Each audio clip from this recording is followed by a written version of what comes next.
దేవునికి మహిమ కలుగునుగాక. మన ప్రభువును రక్షకుడునైనటువంటి యేసుక్రీస్తు పేరట శుభములు కలుగునుగాక.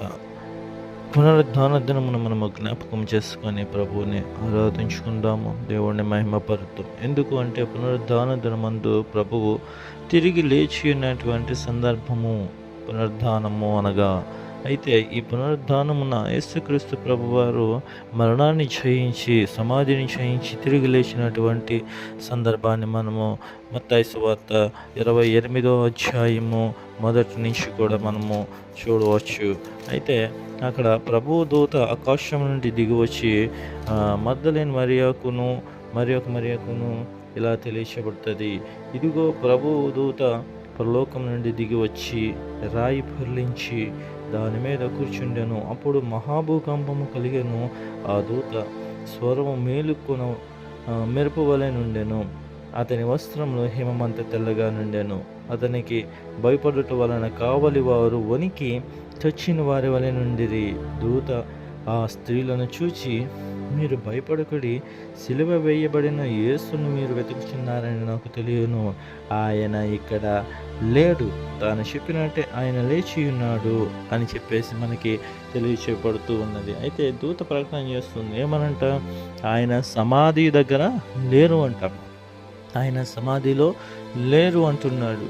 అంతేకాకుండా ఆయన ఇంకేమంటున్నారు అంటే కనుక, కావాలితే మీరు నమ్మకపోతే కనుక ఒక లోపలికి వచ్చి చూడండి, ఆయన సమాధిలో లేడు అని చెప్పేసి అన్నప్పుడు వారు ఎంతగానో సంతోషించిరి. అయితే ఆ దూత వారితో మరలా ఉంటుంది, మీరు త్వరగా వెళ్ళి ప్రకటన చేయుడి అని చెప్పేసి చెప్తుంది. అయితే ఇక్కడ వారు త్వరగా వెళ్ళి వారి శిష్యులకు కూడా చెప్పడము జరుగుతుంది. అయితే అందులో కొంతమంది పునరుద్ధానం ఉన్నదని నమ్ముతారు, కొంతమంది పునరుద్ధానం లేదని నమ్మరు.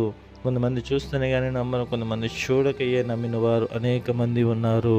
అలాగే పరిసయ్యులు, సద్దుకాయులను కూడా మనము చూడవచ్చు. ఎందుకంటే వారు కూడా అంత వాక్యం తెలిసిన వారే, వాక్య జ్ఞానము ఉన్నవారే, కానీ పునరుద్ధానము లేదు అనేటువంటి సందర్భాన్ని మనము చూస్తూ ఉంటాము.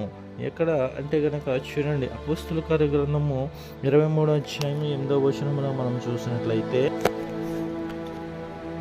సద్దుకాయులను పునరుద్ధానము లేదనియు, దేవదూత అయినను ఆత్మ అయినను లేదని చెప్పుదురు, కానీ పరిసయ్యులు రెండును కలవని ఒప్పుకొందురు. చూస్తారా, ఇక్కడ మనం చూసినట్లయితే సద్దుకాయులకి వాక్యం తెలుసు, పరిసయ్యులకి వాక్యం తెలుసు. అయితే సద్దుకాయులు పునరుద్ధానం లేదని, దేవదూతలు లేరని, ఆత్మ లేదని వారు చెప్పుకుంటూ ఉంటారు. కానీ పరిసయ్యులు ఆ రెండు కూడా ఉన్నాయని చెప్పేసి నమ్మేటువంటి పరిస్థితి మనం చూస్తున్నాము.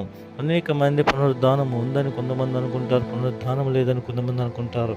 కానీ ఎవరైతే పునరుద్ధానము ఉంది అని నమ్మి విశ్వసించి క్రీస్తును అంగీకరిస్తారో, క్రీస్తును కలిగి ఉంటారో, క్రీస్తు మరలా తిరిగి వస్తాడనేటువంటి ఆ విశ్వాసములు ఎవరైతే జీవిస్తారో వారు పునరుద్ధానులతో పాటు, అంటే పునరుద్ధారుడైనటువంటి యేసుతో పాటు మనము కూడా లేపబడేటువంటి పరిస్థితిని మనము చూడవచ్చు. హల్లెలూయా.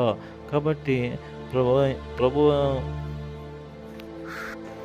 ప్రభు అయిన యేసు ఎలాగైతే పునరుద్ధానుడై లేచి ఉన్నాడో, మనల్ని కూడా ఆయన అలాగే పునరుద్ధానులుగా మనల్ని లేపడానికి ఆయన ఇష్టపడుతూ ఉన్నారు. కాబట్టి మనందరమును ఆయన పునరుద్ధానుడిగా లేచి ఉన్నాడని, మరణమును జయించి లేచి, ఓ మరణమా నీ ముల్లెక్కడా, ఓ మరణమా నీ విజయం ఎక్కడా అని ఆయన పలికినట్లుగా మనము కూడా మన బ్రతుకులను మార్చుకొని ఆయన వలె, ఆయన దగ్గరకు చేరువారి వలె మనందరమును కూడా విశ్వాసముతో ఆయన రాకడ వరకు కూడా నమ్మకముగా, యథార్థముగా ఆయన దగ్గర, ఆయన చెంత, ఆయన పాదాల దగ్గర బ్రతికినట్లుగా అనుక్షణము మనల్ని మనము కాపాడుకుంటూ మనం ప్రభువు దగ్గర విశ్వాసము కలిగి జీవించినట్లుగా ఈరోజు జీవించాలి. అటు రీతిగా జీవించిన వారికి పునరుద్ధానము అనేది తప్పకుండా లభిస్తుంది. ఎందుకంటే మనము విశ్వాసులము, క్రీస్తునందు విశ్వాసులము. ఆయన రాకడ సమీపముల వరకు కూడా మనము విశ్వాసులుగా ఉండి ఏమాత్రమును చింతపడకుండా, దిగులు పడకుండా, అయ్యో ఏదో జరుగుతుంది, ఎందుకు జరుగుతుంది అనేటువంటి ఆందోళన, ఆలోచన లేకుండా ప్రభువారు వస్తారు, మరలా మనల్ని తీసుకుని ఆయన రాజ్యంలోనికి వెళ్తారనేటువంటి విశ్వాసంతో మరణమైనా సరే మనల్ని తిరిగి లేపగలిగిన శక్తి ఉన్నటువంటి ఏకైక దేవుడు నజరేయుడైన యేసు అని మనం అంగీకరించి ఆయన మీద విశ్వాసం ఉంచి మన బ్రతుకును మనము కడముట్టించగలిగితే గనుక మనము నిజముగా విజయవంతముగా నిత్య జీవ వారసులుగా మనము మార్చబడతాము. ఈరోజు ఇక్కడ మనం మరణించినా సరే విశ్వాసంతో మనం మరణించినట్లయితే ఆయన రాకడలో మరలా మనము లేపబడతాము, ఆయన రాజ్యంలోనికి చేర్చబడతాము.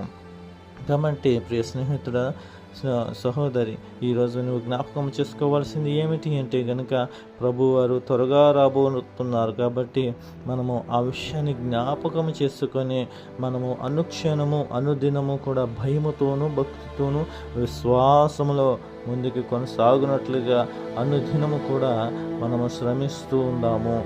కాబట్టి ఆ ఇన్ని శ్రమలు వచ్చినా సరే మనము ఇబ్బంది పడకుండా పునరుద్ధానుడైన యేసును వైపు చూస్తూ మన ప్రయాణం మనం కొనసాగించగలిగితే ఆ నిత్య జీవంలో పునరుద్ధానుడైన యేసు ఉన్నట్టున్నటువంటి ఆ పరలోక రాజ్యంలో నీవు నేను ఉండులాగా ఆయన మనల్ని ఆయన రాజ్యంలోనికి తీసుకువెళ్తాడు. అటువంటి కృప దేవుడు మనందరికీ